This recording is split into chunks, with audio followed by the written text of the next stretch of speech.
नमस्कार दोस्तों, एक बार मैं फिर से स्वागत करता हूं आप सभी लोगों का आपका अपने YouTube चैनल गुरुवर जी के में। जी हां दोस्तों, एक बार मैं फिर से हाजिर हूं आप लोगों के लिए लेकर एक नई जानकारी। तो जैसा कि आप लोग जानते हैं कि उत्तर प्रदेश लोक सेवा आयोग यानी कि UPPSC यानी कि Uttar Pradesh public service commission ने UPPCS की जो फॉर्म है उसे निकाल दिया है। जी हाँ दोस्तों, जो कि प्रवर अधीनस्थ सेवा यानी कि PCS परीक्षा 2022 के फॉर्म निकाले जा चुके हैं। तो आज हम जानेंगे कि कौन कौन इस फॉर्म को डाल सकता है, इसके लिए अर्हता क्या चाहिए यानी कि शैक्षिक योग्यता क्या होनी चाहिए, एज कितनी होनी चाहिए और क्या सामान्य ग्रेजुएशन वाले भी इस फॉर्म को डाल सकते हैं या फिर कुछ स्पेसिफिकेशन चाहिए ग्रेजुएशन में आपका।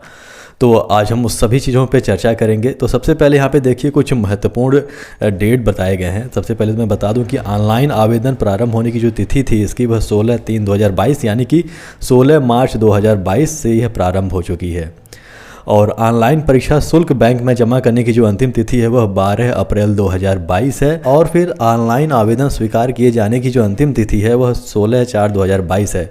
यानी कि फ़ीस जमा करने के बाद 4 दिन आप लोग को अतिरिक्त समय दिया जाएगा ताकि आप लोग फॉर्म भर सकें। ऐसा इसलिए है क्योंकि सबसे पहले आप लोग रजिस्ट्रेशन करेंगे और रजिस्ट्रेशन करने के बाद तुरंत आप लोग को फ़ीस सबमिट करना होगा और फीस सबमिट करने के बाद फिर आप लोग का पूरा जो एप्लीकेशन है उसे फिलअप करना होगा। तो ये कुछ महत्वपूर्ण डेट थी। तो चलिए अब जान लेते हैं कि किस माध्यम से आप लोग को इस फॉर्म को भरना है। तो मैं आपसे बता दूं कि ये जो फॉर्म है यानी कि UPPSC यानी कि PCS का जो फॉर्म है उसे केवल ऑनलाइन भरा जाना है। आप लोग कहीं से भी ऑफलाइन फॉर्म इसे मत भरिएगा। इसका जो पर्टिकुलर वेबसाइट दिया गया है यानी कि uppsc.up.nic.in, इस वेबसाइट के लिंक पर जाकर आप इस फॉर्म को भर सकते हैं। या फिर बहुत सारी ऐसी वेबसाइटें हैं जैसे कि सरकारी रिजल्ट या फिर सरकारी नौकरी, तो उसके माध्यम से भी आप इस फॉर्म को भर सकते हैं। तो चलिए अब हम जान लेते हैं कि फ़ीस कितनी लगनी है आप लोगों की, यानी कि जब एप्लीकेशन फॉर्म डालेंगे तो कितना फ़ीस आप लोग को देना होगा।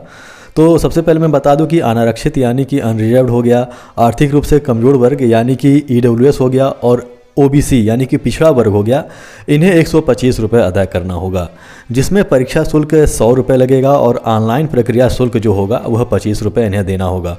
उसी के साथ बात किया जाए तो अनुसूचित जाति यानी कि SC और ST की बात की जाए तो इसमें जो परीक्षा शुल्क इन्हें देना है और ऑनलाइन प्रक्रिया शुल्क जो मिलाकर देना है वह 65 रुपये इन्हें अदा करना है, जिसमें से 40 रुपये परीक्षा शुल्क लगेगा और ऑनलाइन प्रक्रिया शुल्क इन लोग का 25 रुपये होगा। टोटल मिलाकर 65 रुपये जमा करना होगा SC ST के कैंडिडेट्स को। वहीं बात करें दिव्यांग श्रेणी के विद्यार्थियों की तो इनके बारे में बता दूं कि इनका जो परीक्षा शुल्क है वो नहीं लगना है और केवल आवेदन प्रक्रिया शुल्क यानी कि केवल 25 रुपये इनका फॉर्म का लगना है। वहीं बात करें भूतपूर्व सैनिकों का तो भूतपूर्व सैनिकों का भी 65 रुपये केवल लगना है, जिसमें से 40 रुपये परीक्षा शुल्क होगा और 25 रुपये ऑनलाइन प्रक्रिया शुल्क होगा। वहीं बात करें हम स्वतंत्रता संग्राम सेनानी के आश्रित हो गए या फिर महिला हो गई या फिर कुशल या फिर उत्कृष्ट खिलाड़ी हो गई तो उन्हें अपने वर्ग के हिसाब से ही फ़ीस जमा करना होगा। जैसे कि मैंने वर्ग ऊपर बताया है तो इसी हिसाब से उन्हें फ़ीस जमा करना होगा। चलिए बात कर लेते हैं शैक्षिक अर्हता की। तो सबसे पहले मैं ये बताना चाहूँगा कि इस फॉर्म को हर वह विद्यार्थी भर सकता है जो सामान्य रूप से ग्रेजुएशन किया हुआ हो, यानी कि जिसके पास ग्रेजुएशन की डिग्री मौजूद है वह इस फॉर्म को बड़े आराम से भर सकता है।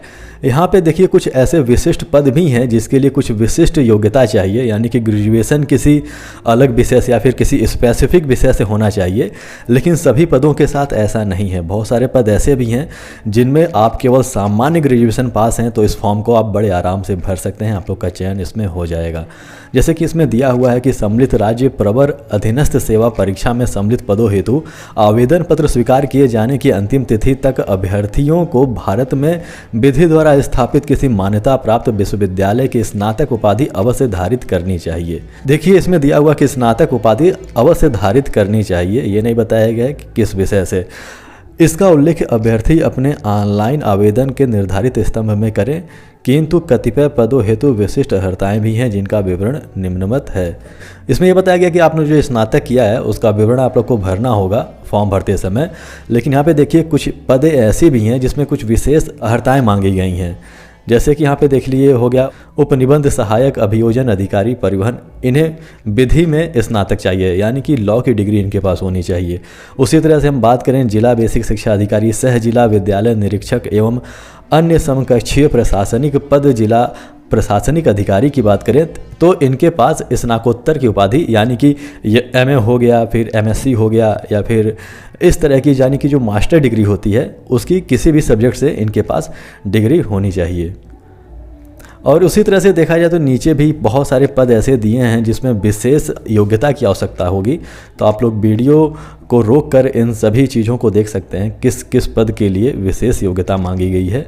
यदि आपने यह विशेष योग्यता धारण किया है तो आप लोग इस फॉर्म को भी भर सकते हैं, और साथ में ही जो सामान्य ग्रेजुएशन मांगा गया है उसके फॉर्म को भी आप भर सकते हैं बड़े आराम से, यानी कि उसके लिए भी आप योग्य माने जाएंगे। चलिए बात कर लेते हैं शारीरिक मापदंड की। तो सबसे पहले मैं क्लियर कर देना चाहता हूं कि बस कुछ पद ऐसे हैं जिसके लिए शारीरिक मापदंड इसमें मांगा जाता है। इसमें बहुत सारी ऐसी पदें हैं जिसमें शारीरिक मापदंड की कोई आवश्यकता नहीं होती है। तो इसका विवरण नीचे दिया हुआ है। तो जैसे यहाँ पे दिया हुआ है कि शारीरिक मापदंड वाले पदों जैसे पुलिस उपाधीक्षक, जैसे कि यानी कि DYSP, अधीक्षक कारागार, जिला कमांडेंट होमगार्ड्स, आबकारी निरीक्षक, उपकारापाल तथा जिला युवा कल्याण एवं प्रादेशिक विकास दल अधिकारी आदि उपलब्ध होने की दशा में संबंधित सेवा नियमावली अधियाचन के अनुसार उन पर शारीरिक मापदंड लागू रहेगा जो निम्नवत है। यानी कि केवल ये जो पदें बताई गई हैं ऊपर, बस इन्हीं के लिए आप लोग को शारीरिक मापदंड की आवश्यकता होगी। यहाँ पे देखिए पुलिस उपाधीक्षक के लिए अलग से दिया हुआ है, फिर नीचे हम आएंगे तो जिला कमांडेंट होमगार्ड्स के लिए है यहाँ पे अलग से, अधीक्षक कारागार पद हेतु है, आबकारी निरीक्षक पद हेतु यहाँ पे अलग से दिया हुआ है, उपकारापाल पद हेतु यहाँ पे दिया हुआ है। इसी तरह से हम देखें तो यहाँ पे जिला युवा कल्याण एवं प्रादेशिक विकास दल अधिकारी के लिए यहाँ पे दिया हुआ है। तो ये सारी दी हुई हैं।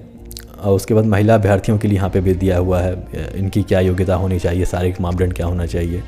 तो यहाँ पे मैं एक बता देता हूँ। यहाँ पे दिया हुआ है पुलिस उपाधीक्षक का यानी कि DYSP का, इसका मैं बता देता हूँ, फिर आप लोग अपने हिसाब से वीडियो रोक कर देख लीजिएगा कि आप लोगों की क्या योग्यता होनी चाहिए यदि आप किसी अन्य पद के लिए डाल रहे हैं। तो यहाँ पे देख लीजिए, जैसे यहाँ पे दिया हुआ है कि यहाँ पे केवल पुरुष अभ्यर्थियों हेतु अनारक्षित नागरिकों के अन्य पिछड़े वर्गों और अनुसूचित जाति, यानी कि यहाँ पे अनरिजर्व्ड हो गया, उसके बाद OBC हो गया, और अनुसूचित जाति यानी कि SC हो गया। तो उन लोगों के लिए जो ऊंचाई होनी चाहिए यानी कि लंबाई जो होनी चाहिए शरीर की, वो 165 सेंटीमीटर होनी चाहिए। वहीं बात करें हम अनुसूचित जनजाति यानी ST की, तो 160 सेंटीमीटर उनकी हाइट चाहिए। और महिला अभ्यर्थियों हेतु जिसमें कि शामिल होंगी अनारक्षित यानी कि अनरिजर्व्ड नागरिकों के अन्य पिछड़े वर्ग यानी कि OBC, और अनुसूचित जातियों की बात करें तो महिलाओं के लिए 152 सेंटीमीटर हाइट चाहिए। और वहीं महिलाओं की बात करें अनुसूचित जनजाति की, तो उसमें महिलाओं की हाइट जो होनी चाहिए वो 147 सेंटीमीटर होनी चाहिए। वहीं यहाँ पे अगर चेस्ट की बात करें यानी सीने की बात करें तो बिना फुलाए यानी कि नॉर्मल सीना आप लोग यानी कि अनारक्षित यानी कि अनरिजर्व्ड हो गया, OBC हो गया और अनुसूचित जाति हो गया, तो उसके लिए 84 सेंटीमीटर होना चाहिए, और फुलाने पर 89 सेंटीमीटर आना चाहिए। यानी कि सामान्य रूप से 5 सेंटीमीटर का आप लोग का फुलाव होना चाहिए। और वहीं बात करें अनुसूचित जनजाति की, तो 79 सेंटीमीटर बिना फुलाए होना चाहिए और 84 सेंटीमीटर फुलाकर, यानी कि इनका भी 5 सेंटीमीटर फुलाव चाहिए। और वहीं महिलाओं की बात करें तो इस पद के लिए यानी कि पुलिस उपाधीक्षक पद के लिए यहाँ पे लागू नहीं होता है, चेस्ट इन लोग का नपनी नहीं किया जाएगा। लेकिन एक चीज़ आप लोग को देखना होगा कि महिलाओं का वज़न यहाँ पे किया जाएगा, और महिलाओं का वो जो वज़न होना चाहिए यानी कि 40 किलो से कम नहीं होना चाहिए, 40 किलो से ज़्यादा होना चाहिए। यदि 40 किलो से कम है तो आप वहाँ से छाड़ दिए जाएंगे। वहीं बात करें यहाँ पे देखिए जिला कमांडेंट होमगार्ड्स पद के लिए है, तो आप देख लीजिएगा जैसा कि मैंने बताया था। यहाँ पे देखिए एक ख़ास बात यह है कि महिला अभ्यर्थियों के लिए भी यहाँ पे सीने में फुलाव और सीना मांगा है, तो आप लोग इस चीज़ को देख लीजिएगा वहाँ पे। फिर उसके बाद यहाँ पे देखिए अधीक्षक कारागार पद हेतु यहाँ पे एक चीज़ मांगा गया है कि जो दृष्टि होनी चाहिए वो 6/6 होना चाहिए, क्योंकि भाई अधीक्षक है कारागार का। तो आप लोग एक बात बताइए कि मान लीजिए जेल से कोई कैदी भाग रहा है तो आँख बिल्कुल दुरुस्त रहेगा तभी तो देख पाएगा। अब आँख ही नहीं है तो कोई कैदी निकल के भाग जाएगा, इसको पता ही नहीं चल पाएगा। तो यहाँ पे देखिए और सब पदें दी हैं, जैसे आबकारी निरीक्षक पद है, यहाँ पे आबकारी निरीक्षक पद का दिया हुआ है, तो ये भी आप लोग देख लीजिएगा। और वहीं हम बात करें उपकारापाल पद हेतु, तो यहाँ पे एक चीज़ और देखने वाली बात है। यहाँ पे जो महिलाओं का जो वज़न है वो 45 से 58 किग्रा के बीच होना चाहिए, ये इसमें बता दिया है। इसमें देखिए और सब में 40 मांग रहा था, लेकिन इसमें 45 मांग रहा है, 45 से 58 किलो, क्योंकि देखिए यहाँ पे उपकारापाल पद हेतु ये है। अब सबसे बड़ी बात है कि भाई वज़न नहीं रहेगा तो कैसे काम चलेगा। मान लीजिए कोई कैदी बहुत परेशान कर रहा है और भागने का प्रयास कर रहा है, तो कम से कम इतना वज़न तो होना ही चाहिए कि ऊपर अगर उसके बैठ जाइए तो हिल ना पाए। तो इसीलिए इसमें वज़न मांगा गया है। तो पदों के हिसाब से सारी मापदंड यहाँ पे निर्धारित किए जाती हैं। वहीं बात करते हैं यहाँ पे देखिए जिला युवा कल्याण एवं प्रादेशिक विकास दल अधिकारी का यहाँ पे मापदंड दिया हुआ है, इसे आप लोग देख लीजिएगा। फिर महिला अभ्यर्थियों के लिए यहाँ पे दिया हुआ है। तो ये सारी चीज़ें दी हुई हैं, आप लोग वीडियो रोक करके देख सकते हैं इसे।